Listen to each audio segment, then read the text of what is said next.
संध्या live आवाज महाराष्ट्राचा।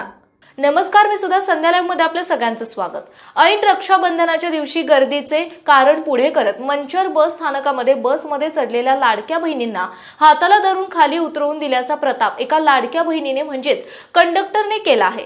गाडीमध्ये मधल्या प्रवाशांनी बसायचं नाही अशी मुजोरी ह्या एसटी वाहक करत होत्या। एकीकडे प्रवाशी नाहीत म्हणायचे, एसटी मध्ये तोट्यात आहे म्हणायचं आणि दुसरीकडे शासनाने अर्धे तिकीट सवलती द्यायच्या आणि एसटी वाहकांनी असे प्रवाशांना उतरून द्यायचं।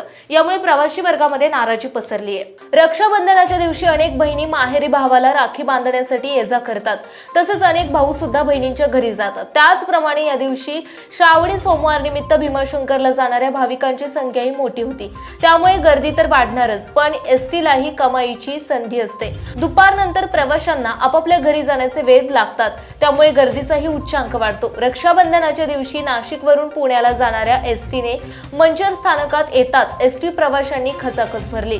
मात्र महिला वाहकाने जवळच्या प्रवाशांना गाडीत बसण्याची मनाई करीत त्यांना अक्षरशः ओढून खाली उतरवले। ह्या प्रकाराने प्रवासी वर्गामध्ये नाराजी पसरल्याचं दिसून आलं। संध्या लाईव्हसाठी प्रतिनिधी बाबा इनामदार, पाबळ, पुणे। ताज्या आणि महत्त्वपूर्ण बातम्या पाहण्यासाठी आजच आमच्या संध्या लाईव्ह न्यूज चॅनलला YouTube वर सबस्क्राइब करा आणि बेल आयकॉन प्रेस करा।